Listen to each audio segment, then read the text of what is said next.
I thought the worst part of my day was another exhausting 12-hour shift in the ER.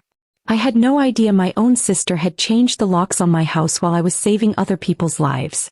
I stood on my front porch in my nursing scrubs, holding nothing but a paper bag with my untouched lunch, as my family told me I no longer belonged there. I walked away with nowhere to go. Less than a week later, $41 million suddenly appeared in my account, and my phone exploded with 91 missed calls from the same people who had thrown me out. That's when I realized losing my home wasn't the end of my story. It was the beginning of theirs. I spent that night in my car outside the hospital parking garage because I had nowhere else to go. The driver's seat was uncomfortable and I barely slept. Every time I closed my eyes, I saw Emma standing in my doorway wearing my slippers while my mother calmly told me I didn't belong in my own house anymore. By sunrise my neck ached, my uniform was wrinkled, and I still couldn't believe everything had happened in a single evening. Before reporting for another shift, I stopped at a 24-hour store and bought a clean set of scrubs, a toothbrush and a few basic things. I changed in the hospital restroom, looked at my tired reflection and forced myself to smile. My patients didn't need to know their nurse had spent the night sleeping in a car. They deserved my full attention no matter how broken I felt inside. The day stayed busy from the moment I clocked in.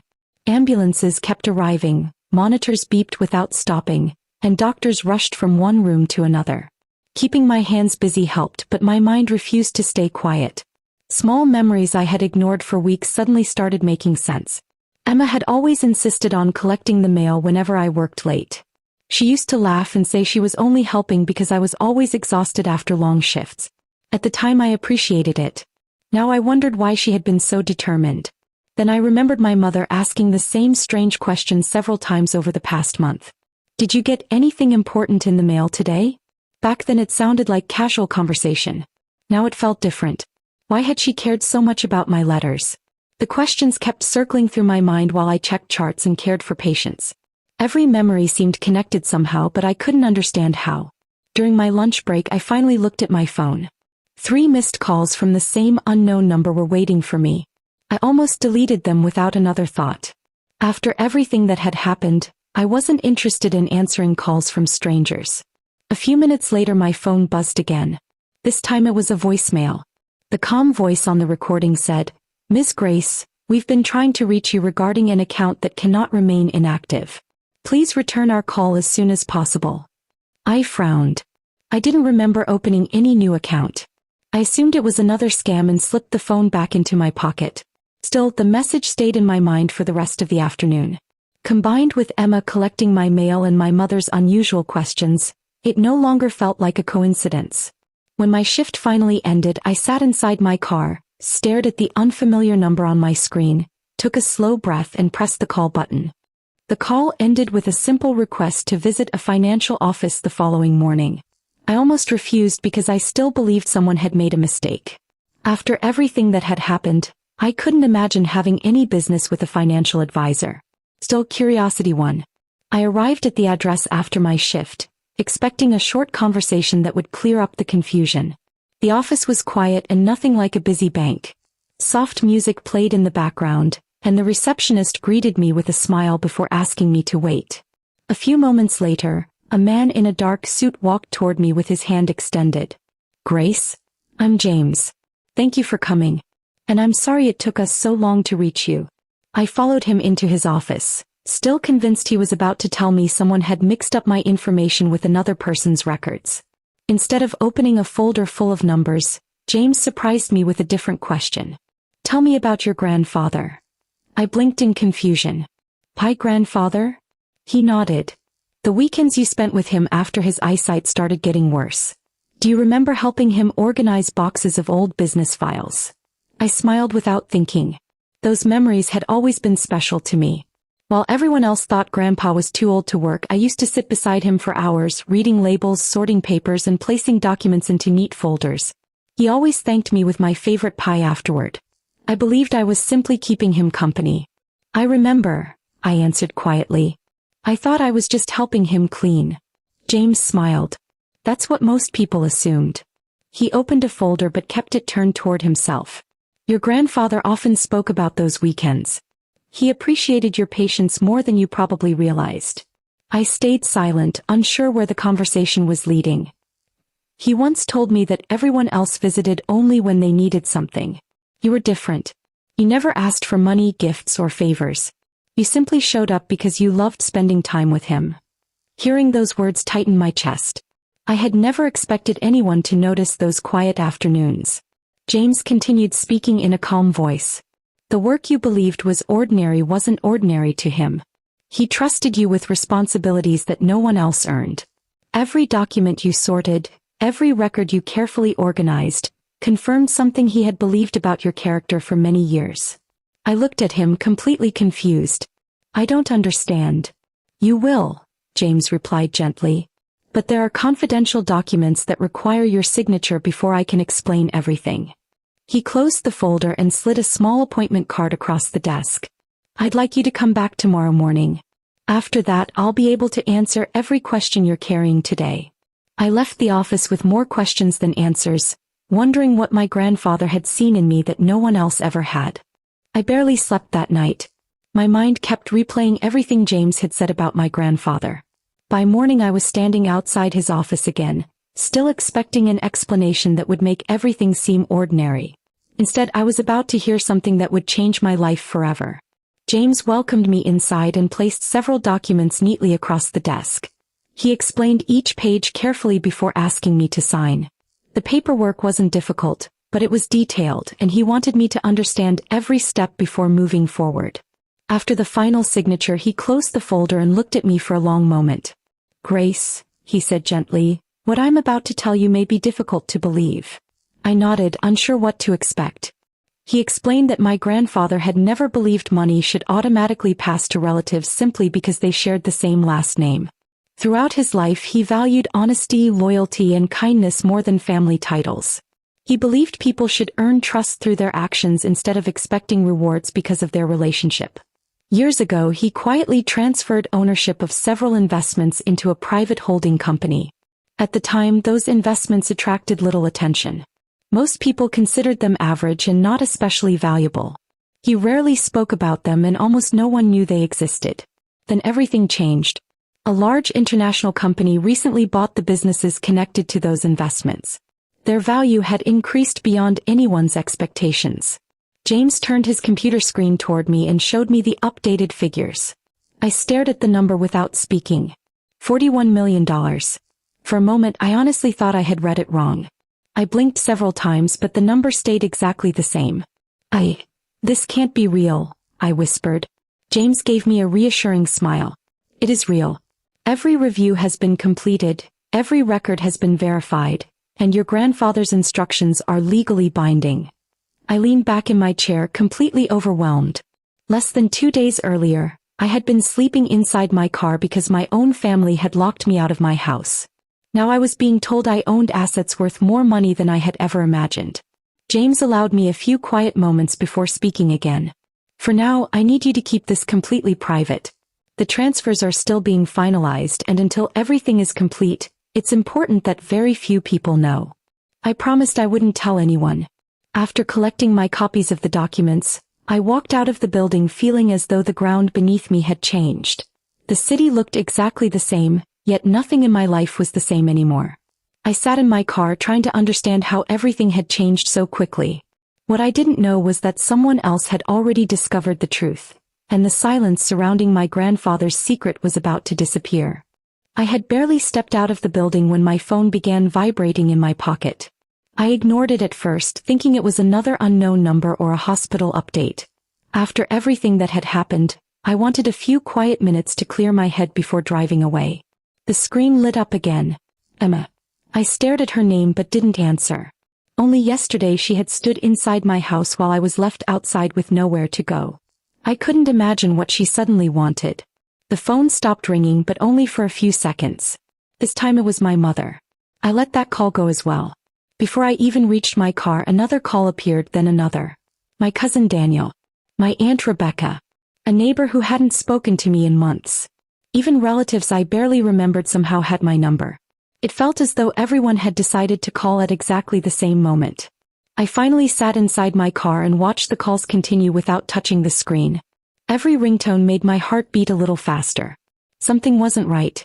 None of these people had checked on me after I was locked out of my own house. Nobody asked where I had slept. Nobody wondered whether I had eaten or needed help. Yet now they suddenly couldn't wait to hear my voice. I switched my phone to silent and drove away. At a red light, curiosity got the better of me. I opened my recent calls. The list kept going. Emma had called over and over. My mother had done the same. Then came more names from every branch of the family. There were cousins, uncles, distant relatives, and even 2 old neighbors who had watched me standing outside my house the day the locks were changed. They hadn't spoken a single word to me then, but now they were trying to reach me. By evening, the calls still hadn't stopped. Some people left cheerful voicemails asking how I was doing. Others sent messages saying the family should spend more time together. A few simply wrote, "Call me when you can." Their sudden kindness felt forced. Before going to bed, I counted the missed calls. 91. I placed the phone on the bedside table of the small motel room I had rented for the night and stared at the ceiling. I hadn't told anyone about the meeting with James. I hadn't shared a single detail about my grandfather's investments. The only people who knew were James and me. So how had everyone else found out? That question refused to leave my mind. Then another thought hit me. Emma had been collecting my mail for weeks. My mother kept asking whether important letters had arrived. They had changed the locks before I even understood what was happening. For the first time, I wondered if those events weren't separate at all. Maybe they had been pieces of the same plan from the very beginning. I didn't call Emma back. I didn't argue with my mother or respond to any of the messages filling my phone. If something was truly happening behind my back, shouting at them wouldn't give me answers. I needed facts, not excuses. The next morning, I drove to the local post office before my hospital shift. I waited in line trying to organize everything in my head. When it was finally my turn, I explained that I believed some important mail addressed to me had never reached my hands. The employee listened carefully before checking the records. A few minutes later, she looked up with a puzzled expression. It shows several certified letters were delivered successfully. I frowned. That can't be right. I never received them. She checked again and turned the screen slightly toward me. According to our records, someone signed for each delivery. My stomach tightened. Can I see the signatures? After confirming my identity, she printed copies of the delivery records. I stared at the signatures. They weren't mine. The handwriting looked familiar, but I couldn't place it immediately. I asked if there was any other way to verify who had collected the envelopes. The employee explained that security cameras covered the customer service counter. Since the issue involved mail addressed to me, a supervisor agreed to review the recordings. We waited quietly. A few minutes later, the supervisor paused the video and looked at me. "Is this the person you know?" My heart sank. Emma. There she was, smiling as she accepted several certified envelopes. She spoke confidently with the employee, signed the receipt, and walked away carrying mail that should have come directly to me. I couldn't take my eyes off the screen. "I never gave her permission," I said softly. The supervisor nodded. "She told us she was authorized to collect your mail." Everything suddenly started falling into place. Emma always volunteered to check the mailbox whenever I worked overtime. My mother kept asking whether any important letters had arrived. The strange phone calls. The missing documents. None of it had been random. I left the post office carrying copies of the delivery records, my hands trembling. As I sat inside my car, I slowly arranged every event in the correct order. First, the certified letters began arriving. Then Emma intercepted them. After that, my family changed the locks and forced me out of the house. It wasn't about giving Emma a place to live. The house had simply made it easier for her to control everything addressed to me. As long as she stayed there, she could watch the mailbox, collect new documents, and make sure I never discovered what my grandfather had left behind. The realization hurt more than losing the house. This hadn't been a sudden decision made during a family argument. It had been carefully planned weeks before I ever stood on that front porch with my paper bag in my hands. For the first time, I understood the real reason they wanted me gone. They weren't trying to take my home. They were trying to take my future. 2 days later, my mother called again. This time I answered. Her voice sounded unusually warm as she invited me to Sunday dinner. She said the family missed me, everyone regretted what had happened, and it was time to move forward. She insisted there would be no arguments, only a chance to sit together and find peace. I already knew better. Still, I accepted the invitation. Before leaving, I placed copies of the delivery records, the certified mail receipts, and printed images from the post office security footage into a folder. I wasn't planning to start a fight, but I refused to walk into that house unprepared. When I arrived, everyone greeted me with bright smiles that felt completely different from the cold faces I remembered. My cousins hugged me. My aunt asked about my work. Even relatives who rarely spoke to me suddenly acted as though we had always been close. Dinner began quietly. People talked about sports, vacations, and neighborhood gossip. My mother served my favorite meal, something she hadn't done in years. The conversation felt carefully planned, as if everyone had agreed to avoid the real subject until the right moment. Then Emma sighed loudly and wiped away a tear. "I hate what's happened to our family," she said. "We're sisters. We shouldn't let money come between us." The room instantly became quiet. An uncle leaned toward me. "Families forgive each other, Grace." Another relative nodded. "You've always been the responsible one. Do the right thing." Someone else added that money couldn't replace family. I listened without interrupting. Not one person mentioned the day I was locked out of my own house. Nobody apologized for watching me leave with nowhere to sleep. Instead, they spoke as though I had created the problem. Emma lowered her head and pretended to cry. "I never wanted any of this." I slowly reached beside my chair and picked up the folder I had brought with me. Without raising my voice, I opened it. The first document slid across the table. A certified mail receipt. Next came another. Then another. I placed each page down carefully, giving everyone enough time to read the signatures. Finally, I laid several printed photographs from the security cameras in the center of the table. Every face turned toward the images. Emma was clearly visible accepting my certified mail at the post office. No one spoke. My mother picked up one of the papers with shaking hands. An uncle compared the signatures to the photographs. The cheerful expressions disappeared one by one. Emma's tears stopped almost instantly. I looked around the table before speaking. "You told everyone this was about money," I said calmly. "It wasn't. You collected my mail without permission, hid documents addressed to me, and locked me out before I could learn the truth." The silence that followed was heavier than any argument. For the first time, nobody defended Emma and nobody asked me to do the right thing. The evidence on the table spoke louder than anyone in the room ever could. The family dinner ended without another word from Emma. Everyone quietly gathered their things and left, leaving behind a table covered with papers that had exposed the truth. I drove back to my motel feeling exhausted. I hadn't enjoyed proving anyone wrong, but at least I finally knew I wasn't imagining everything. The following afternoon, James called. "Grace, there's one more item your grandfather wanted you to have," he said. It wasn't included with the other documents because he asked that it be delivered only after everything else was complete. I agreed to meet him. When I arrived at his office, James handed me a plain envelope with my name written across the front in handwriting I recognized immediately. My grandfather had written every birthday card I ever received, and I would have known those letters anywhere. James smiled gently. "He wanted you to read it in private." I thanked him and walked outside. Instead of driving away, I sat on a bench beneath a large tree, carefully opened the envelope and unfolded several handwritten pages. The first line almost brought tears to my eyes. "Dear Grace, if you're reading this, it means life has already shown you who people really are." I kept reading. My grandfather explained that he had never believed money should automatically belong to the closest relatives. He had spent years watching how people treated one another when they expected nothing in return. In his eyes, true character appeared during ordinary moments, not during celebrations or when valuable things were involved.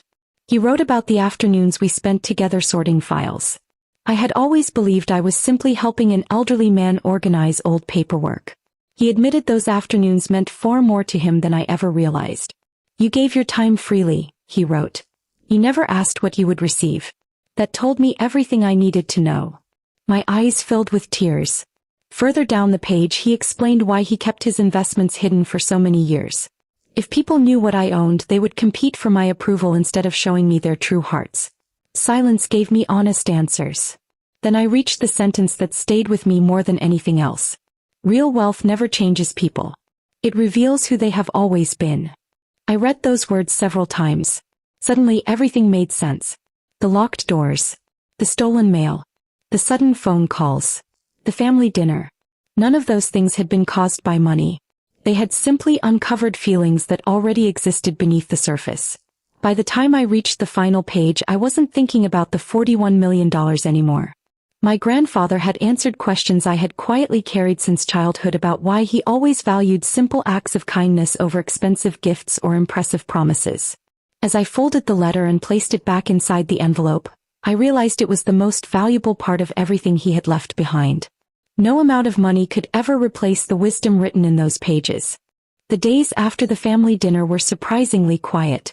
My phone still rang from time to time, but the conversations were different now. Instead of asking for favors or pretending nothing had happened, several relatives called to apologize. They admitted they had believed Emma's version of the story without asking for mine. Once they saw the delivery records and the security photos, they realized she had been hiding the truth from everyone. Some cousins confessed they had honestly thought I was refusing to help my own family. Others admitted they had judged me too quickly because Emma sounded convincing. Hearing their apologies didn't erase the pain, but at least they finally understood what had really happened. Emma, however, disappeared. She stopped answering calls from most of the family and avoided every gathering. For the first time, she had no explanation that could erase the evidence. A few evenings later, there was a quiet knock on my motel room door. When I opened it, my mother was standing there alone. She looked older than I remembered. The confidence she always carried had disappeared, replaced by tired eyes and a heavy expression. "Can we talk?" she asked softly. I stepped aside and let her in. For several moments, neither of us spoke. Finally, she looked down at her hands. "I should have listened to you," she whispered. "I kept making excuses for Emma because I've spent her whole life protecting her. After a while, it became a habit.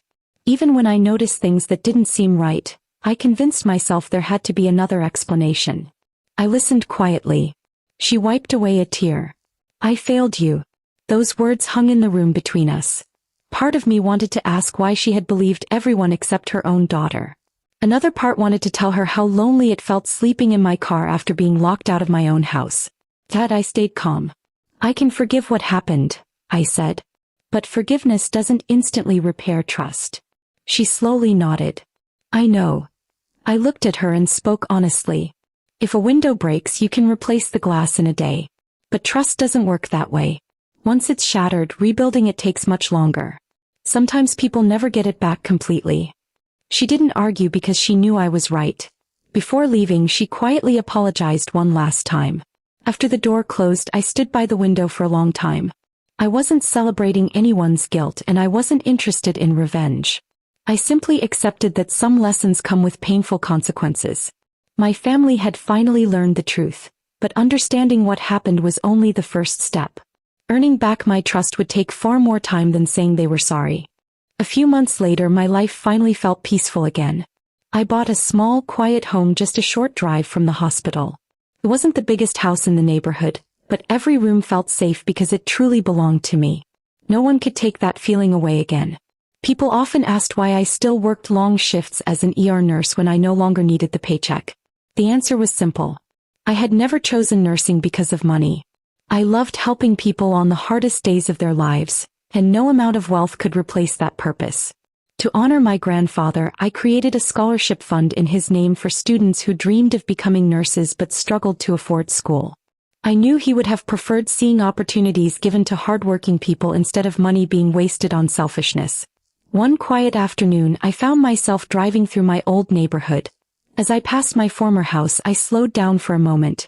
The front door looked exactly the same. It was the same place where I had once stood in my blue scrubs, holding a paper bag with my untouched lunch while wondering where I would sleep that night. This time I didn't feel sadness. I didn't stop the car or look back for long. That house no longer felt like home because home was never just a building. It was the peace I had finally found within myself. I smiled as I continued driving. Emma had changed the locks on one house, believing she had taken everything from me. She never realized that her betrayal pushed me toward a future I could never have imagined. She closed one door, but without meaning to, she opened another that led to a life filled with purpose, peace, and hope. That became the greatest gift of all. If you enjoyed this story, please like, subscribe, and share your favorite moment in the comments. Thanks for watching, and see you in the next one.